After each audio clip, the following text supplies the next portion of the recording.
Keaton Fletcher, an assistant professor of industrial organizational psychology at Colorado State University.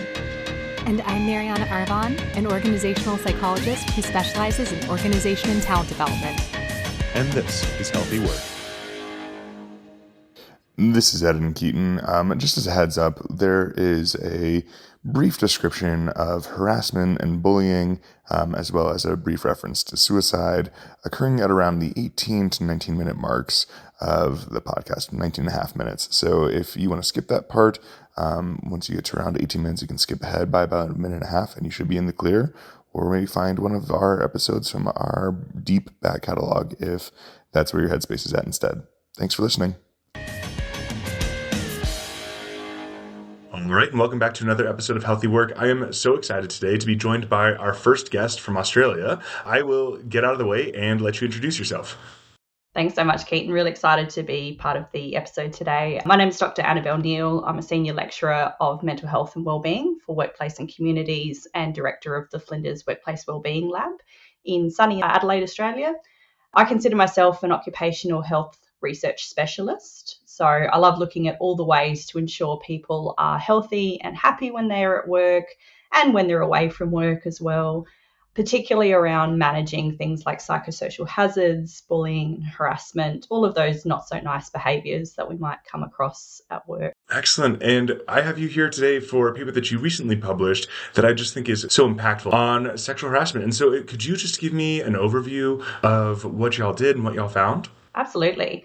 So here in Australia in 2023, a national report came out that showed only 1 in 5 people who had experienced sexual harassment in the previous 12 months reported it to their organisation. And for someone like me, that's a pretty concerning figure because so much of that problem is then going unnoticed, unexplored, and really unappreciated by organisations. That's kind of informing their stats and the figures that they work around when it comes to making decisions. And they can easily brush off that kind of number and say, well, we don't have that problem here. We don't need to do anything about that. But in reality, we know that actually 1 in 3 Australian women experience sexual harassment in the workplace and 1 in 10 Australian men. And those figures are pretty universal across Westernised countries and indeed a bit higher in non-Westernised countries as well. So we went looking for some kind of research on why is this happening? Why do people not feel empowered or safe to report sexual harassment when they do experience it? Because it's a recognised phenomenon now. We've had cultural changes. We know that it is an issue within most industries. So if it's being recognised broadly, why are people still reluctant to come forward and report it when it does happen? And we found a few articles here and there that mainly looked at the kind of feared outcomes of reporting. So there was lots of discussion on, risks to reputation or this fear that there would be retribution from the person that they accused of sexual harassment.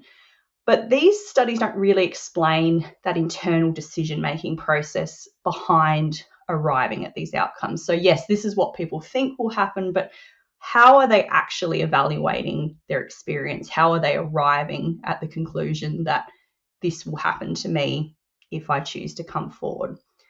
So that's what we set out to find out.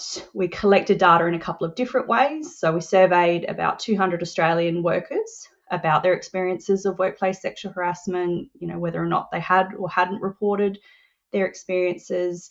Then we interviewed 15 people. Some were victims, some were witnesses, and some were subject matter experts who look at these kinds of issues, not from a personal experience, but, more holistically and as part of their work. And what we found was that people were making this decision about whether or not to report through 3 main questions. So the first question was this serious enough to count as sexual harassment? A lot of reporting systems in organisations are very formal and they're very rigid.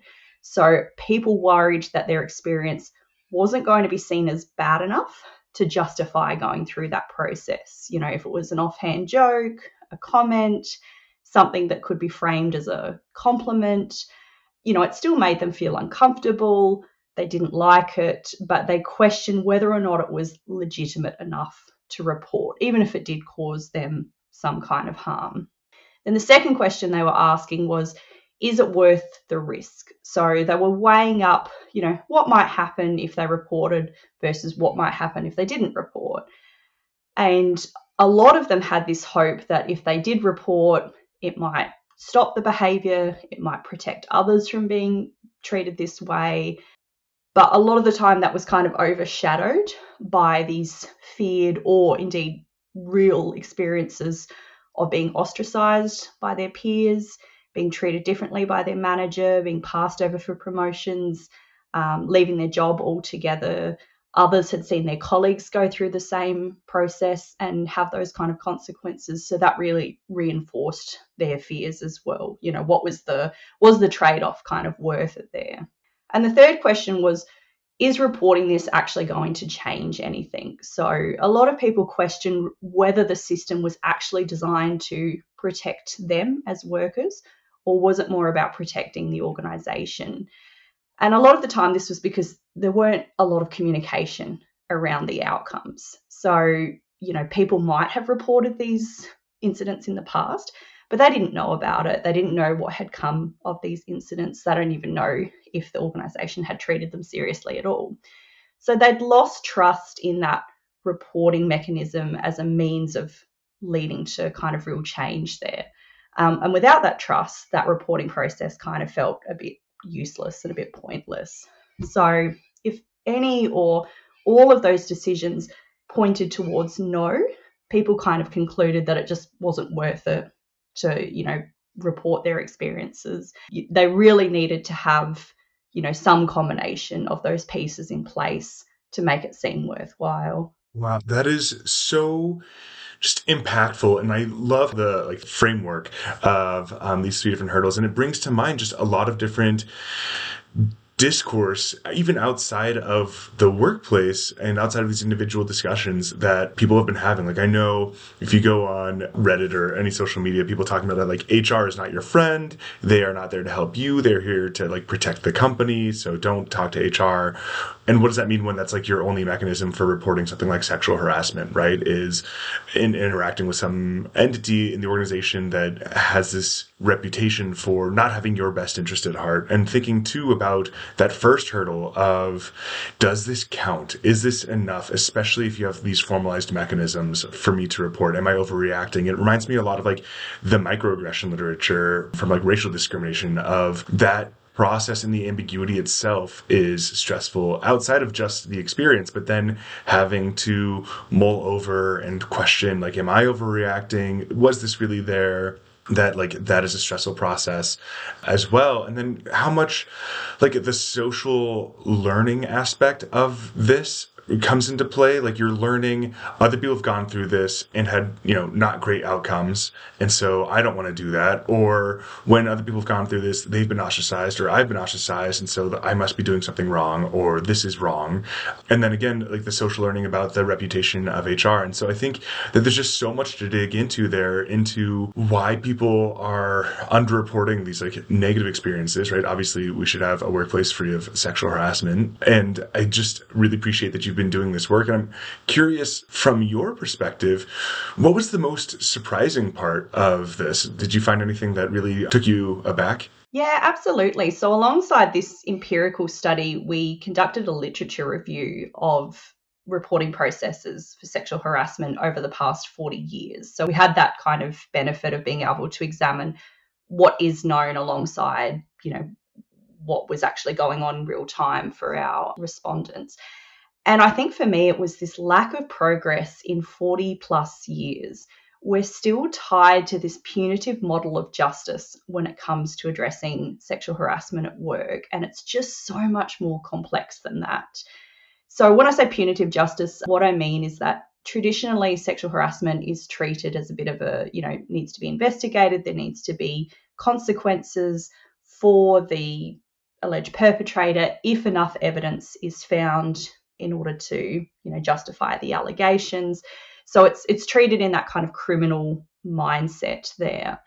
And it's not to say that there's not a place for that kind of law and order in some cases, especially where there's been very serious forms of sexual harassment.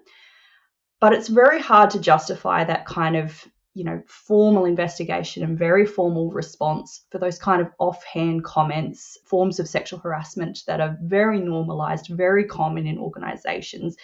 How do we put someone's employment up for review because they've made a joke about, the dress that someone's wearing, or that, somebody should, female colleagues should go to the tea room and make coffees for everyone.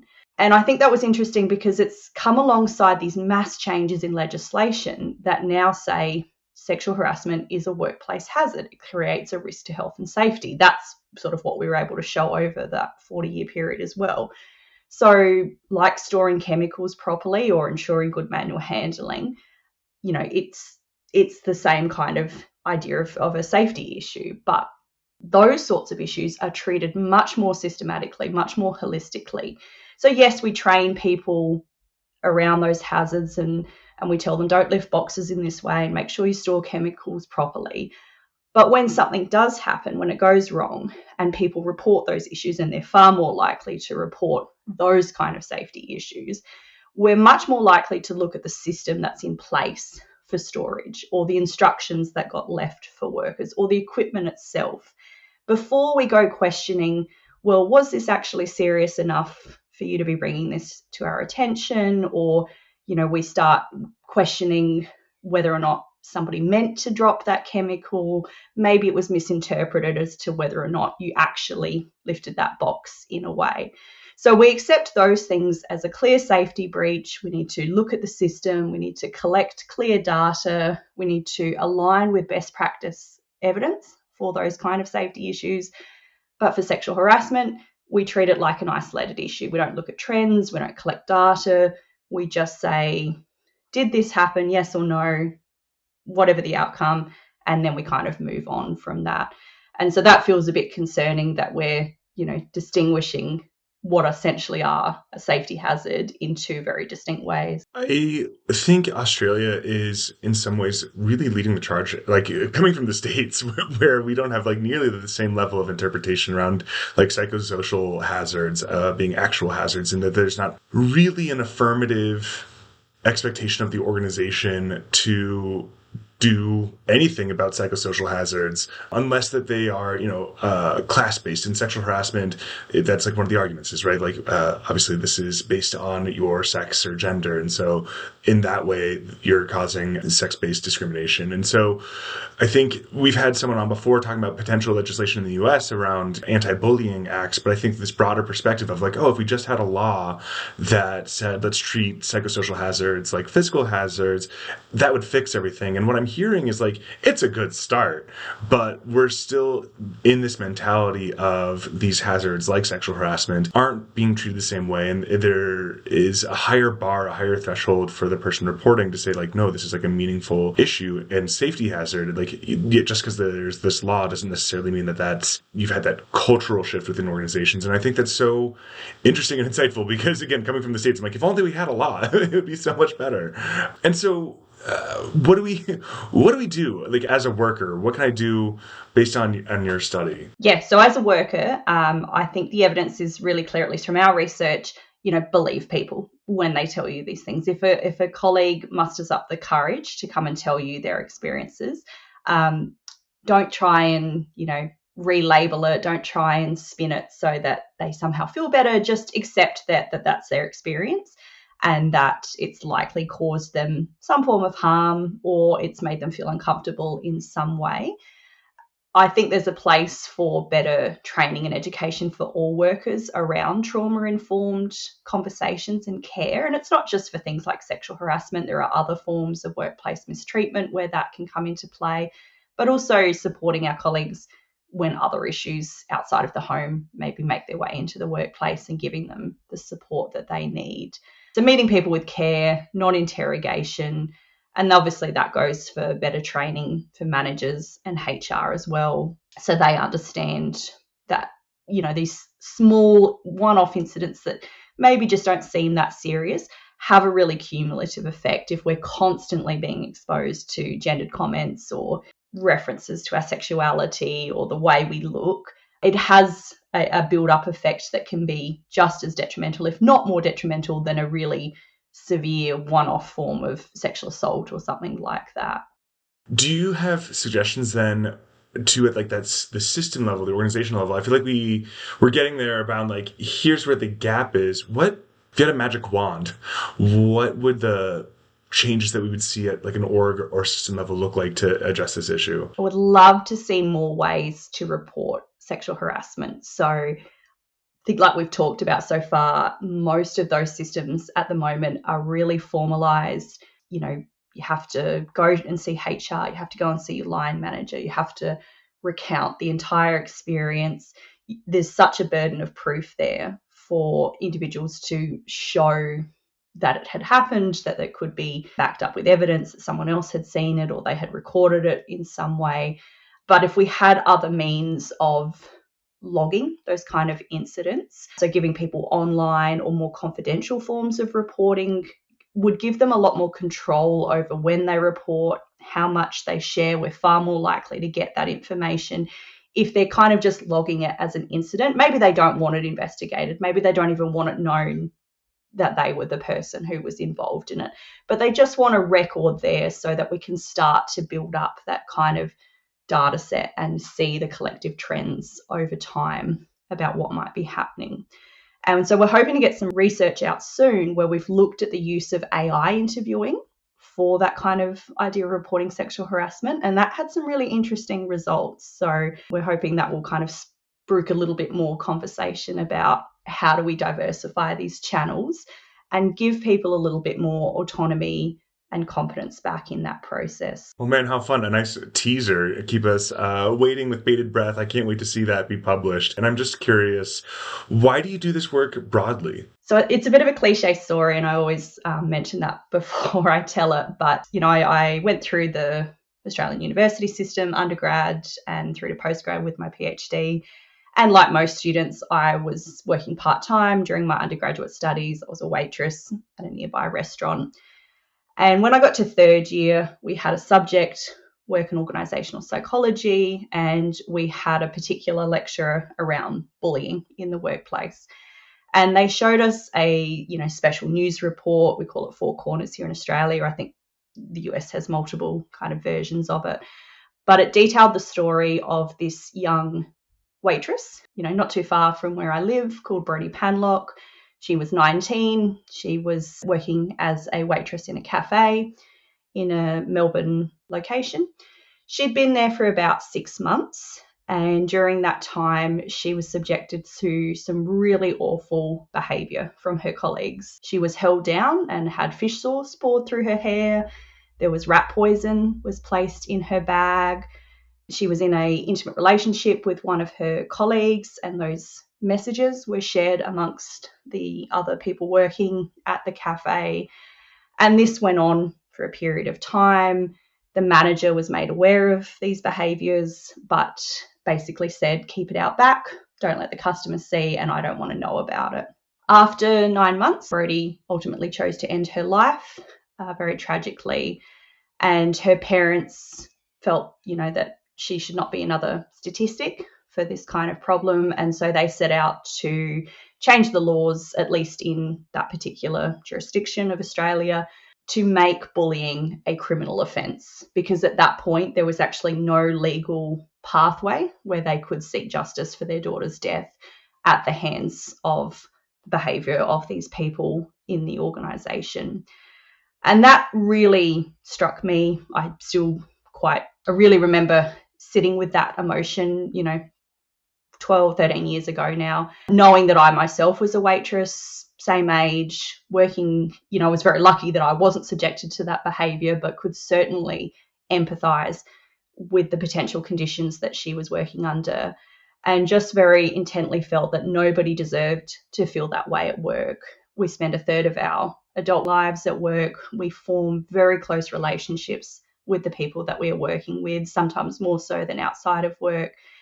And we needed to do all we could to ensure that nobody was driven to that kind of outcome, that people could, have a sense of fulfillment and enjoy their working lives without being subjected to that. So much of my early research career was spent looking at bullying specifically. I've been very fortunate to work with colleagues around the world on that kind of issue. And we've seen a natural progression then into how do we also stop things like sexual harassment from, having that negative implication for people as well. Well, what an impactful story. And I'm really grateful that you're doing the work that you're doing. I think it's really interesting and has real world tangible impacts. I think it's very clear what we should do based on your research. And so again, I just appreciate your time and thank you so much for doing the work that you do. Yeah, thanks for having me on to chat about it. Bye. Bye.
Healthy Work is a podcast written and executive produced by Keaton Fletcher and Mariana Arvon. This episode is produced, mixed, and edited by Keaton Fletcher. Artwork is by Keaton Fletcher. And our music is Zero, Microsong by Steve Combs. Please like us, follow us, and subscribe on whatever podcasting software you use. And please leave a review on the iTunes Store. It really does help get us out there.